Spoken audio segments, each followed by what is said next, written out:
Today on CityCast Nashville, it's Veterans Day, and we've got a transmission from outer space. No, seriously. Navy veteran turned astronaut Butch Wilmore was born and raised here in the Nashville area. And now he's one of the 2 astronauts currently stranded on the International Space Station after what was intended to be an 8-day test flight of the Boeing Starliner ended with the malfunctioning spacecraft coming back to Earth without them.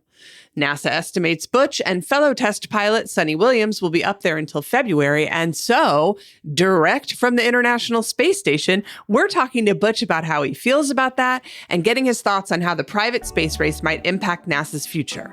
We're also sharing this podcast with our colleagues down at CityCast Houston, which gave us a great chance to set up some Nashville versus Houston questions about football, food, and more. Plus, stay tuned for a special guest at the end of the conversation. It's Monday, November 11th. I'm your executive producer, Whitney Pasterek, and this is the coolest thing I've ever gotten to do.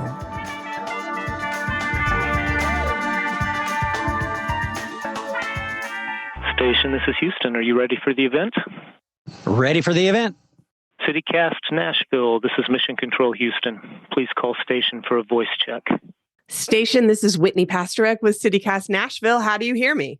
I have you loud and clear. Was that Whitney? Is that right? Yes, sir. Where are y'all right now? What can you see out the windows? That is a good question. Usually I have time to peek out real quick and check, but right now I'm not sure. We're somewhere between 51.6 north latitude and 51.6 south latitude, because that's the way our orbit is, our inclination around the planet. We will look that up for our listeners. All right, Butch, you're originally from the Nashville area. And I'm wondering what it was about growing up in Middle Tennessee that made you want to get as far away as humanly possible. Oh, that's contrary. There's no place like home. I mean, God's country, living there, growing up there was wonderful. So no, that wasn't the intent. It was just that, that innate desire deep within you to explore and what's out there, why, how do things work, and just that inquisitive nature that kind of drove me to try to figure those things out. And eventually it led here to the International Space Station. You attended Una Elementary on Murfreesboro Pike here in Nashville from 1st to 3rd grade, and we asked the current students there to send along a couple questions for you to answer. So both the 3rd and 5th graders want to know when and why you decided to be an astronaut and what you had to study in college to get there. Oh, those are really good questions. So, I don't know there's a win necessarily. I think a lot of kids growing up in my time frame kind of looked to the heavens and things that were taking place with NASA and the Apollo program and those time frames and kind of inquisitive, like I said, and desire to go and see and be a part of that and do that. So I don't think I was much different than any other kid in that respect. So along the lines, just really focusing on where the Lord gave me a couple of insights and desires, if you will, and inquisitive, like I said, in mathematics and science. And then that kind of went down a path to engineering and eventually led into the Navy after I had completed an engineering degree. And then, of course, like I said, eventually led here to NASA. The 3rd graders also want to know, what does space feel like? Space feels a lot like Superman, if I put it in that perspective, because you can actually literally fly. And there's no other place that you can do that other than space. It is thrilling. And for our listeners at home on our podcast, he just did a backflip for us. All right. The 1st graders cut right to the most important question, which is, how did you get stuck up there? I think there are many definitions of stuck. I guess there are maybe a couple of those definitions that might apply to our situation, but Sonny and I, neither one of us think of it in that light. We don't feel like we're stuck. We're just continuing on with the mission of NASA. It just so happens that we took a detour, and now we're on this other pathway, still doing the things that is important to mankind and to NASA and the goals of our nation. So it's just a different path. So yeah, I guess you could say there's in certain definitions we got stuck, but in many other, the majority of them, we're just on a different path. How are you maintaining a positive outlook throughout some of the challenges and the hard work that you're having to do up there? What do you miss the most about being back down here, if anything? And are you getting overtime for this? That's a good question. We might ask that question to our bosses about overtime. Let's see here. Mindset. A mindset does go a long way. I've got a biblical worldview. I look at things through the eyes of Scripture, and there's things in Scripture that took place with all the people in the different stories of the Bible that didn't necessarily things go the way they wanted. And I take strength and comfort in that the good Lord's in control, and that this is the path that He has me on at this moment, and therefore I am content. Be content in all things, regardless of what takes place. So I don't look at these situations in life as being downers. That's what I try to teach my daughters, to live their life with a focus on glorifying their Lord in all that they do. And that's my intent and my goal as well. And right now we're just, like I said, on an unplanned path, and that's okay. We trek down that path and maintain and do the best that we possibly can with the gifts the good Lord's given us. So that's the focus. It's interesting to hear you talk about your faith. And we were wondering, how does looking down from where you are and seeing the earth from a completely different perspective impact your faith, if at all? I didn't need to come to space to learn anything about my Lord and my Savior. The Word, the Bible is sufficient, but it does give you a unique perspective that I obviously didn't have before I came here, to look out and see the glory of it all, and to, in an hour and a half, completely encircle the planet and see the variety, the colors, the brilliance, the amazing life that you can see below, and how it varies from place to place within minutes. 10 minutes, we can be over New York City, and 10 minutes later, we're over Paris. And to be able to see the difference in the terrain and the topography is just, like I said, it's just absolutely thrilling. Well, let's bring it back home. We are going to be sharing this podcast with our colleagues at CityCast Houston, your other hometown.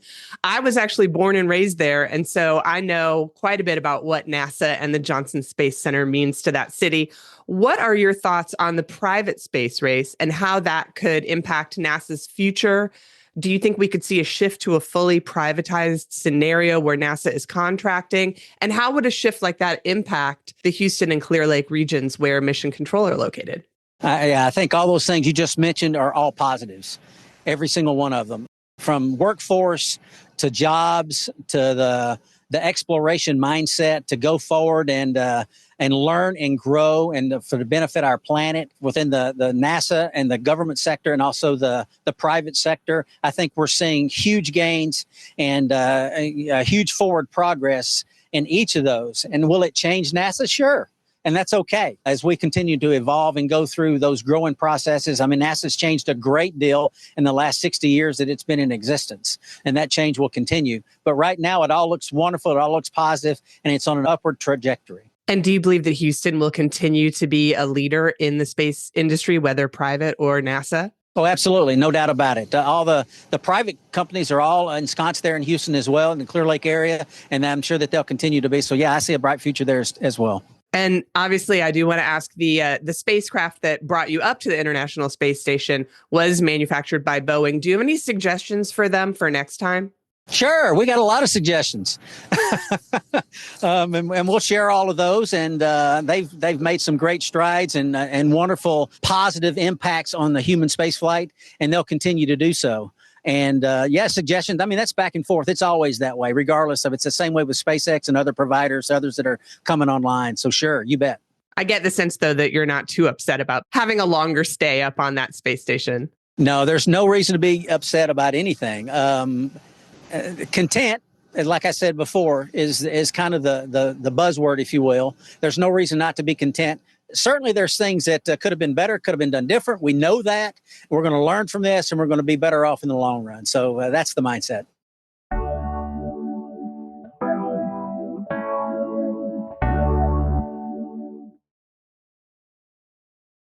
All right, let's move to some important issues down here on Earth.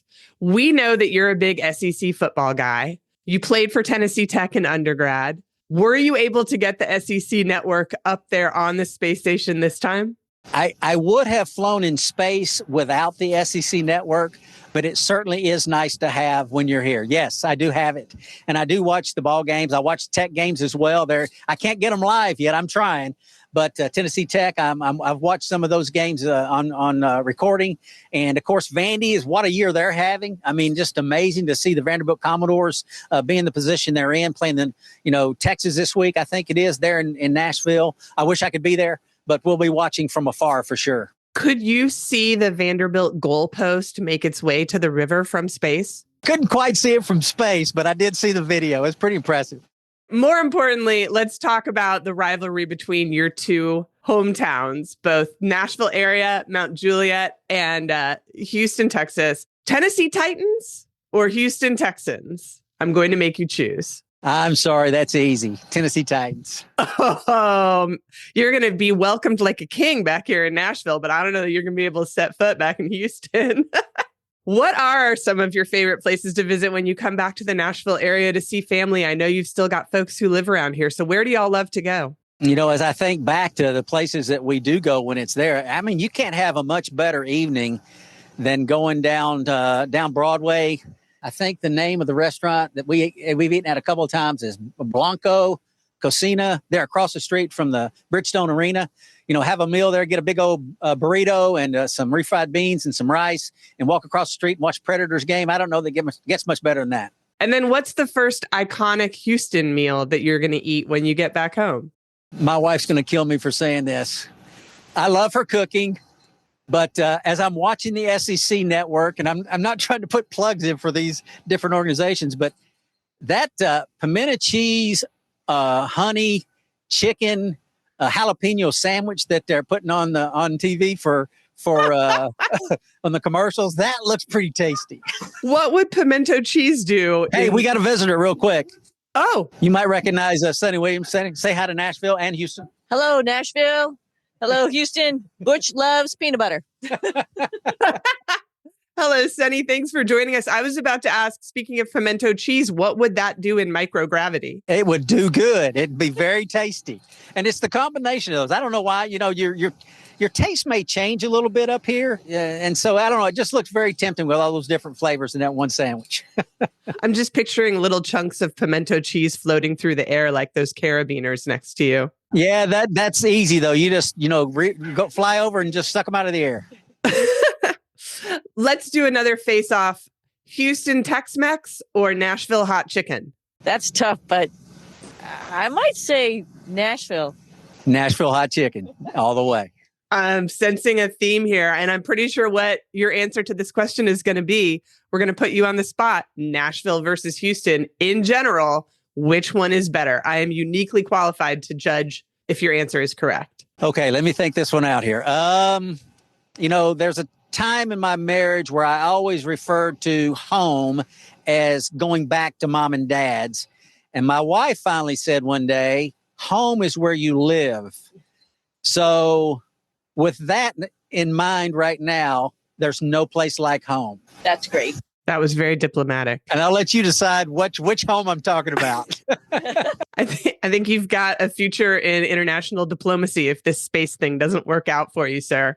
Your training as a Navy pilot, as you mentioned, was obviously a huge part of your successful career as an astronaut. And we're actually going to run this episode on Veterans Day. So I'm curious about what your advice is to those UNA elementary kids or any others who might be listening and wanting to know how to follow in your footsteps. I tell you that Sonny, also naval aviator, both of us.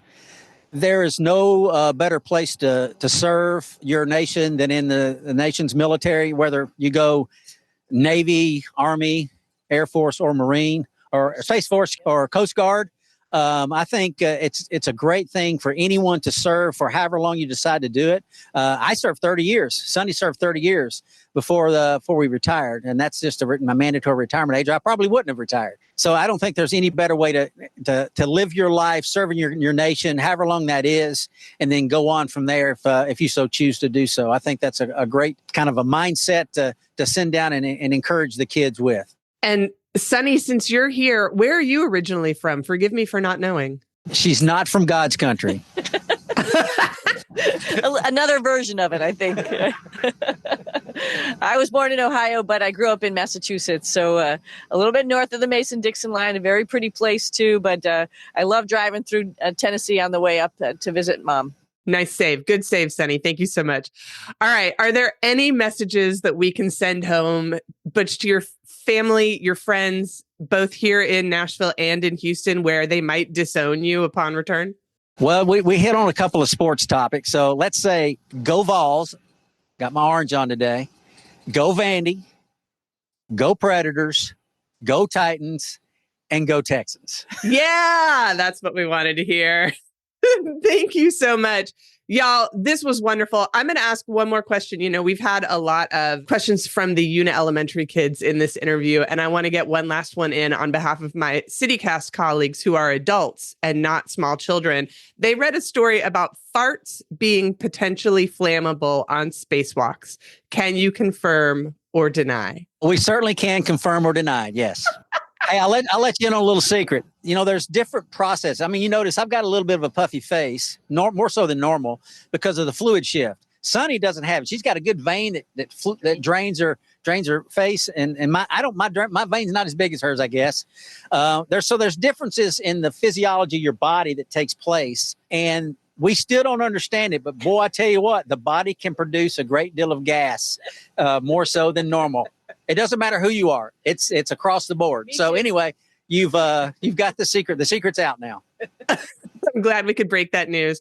Well, listen, we can't thank y'all enough for your time. We can't thank you enough for your service and everything you're doing up there to help push technology and our understanding of space forward. And we're just sending you a lot of love from Tennessee and from Texas. So y'all stay safe and come home soon. All right. Thanks, y'all. We enjoyed being with you from the ISS. Appreciate it, Whitney. Y'all have a great day. Great Tennessee day. Station, this is Houston ACR. Thank you. That concludes our event. Thank you, Station. Thank you, Mission Control. Thank you to all participants. Station, we're now resuming operational comm.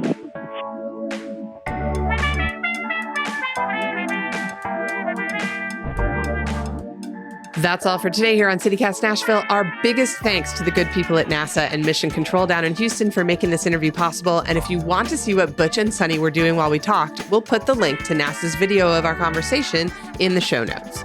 And if you enjoyed the show, why not tell a friend? Rate the show, leave us a review, and subscribe to our Hey Nashville newsletter. We'll be back tomorrow morning with more news from around the city and the entire universe. Y'all take care of each other.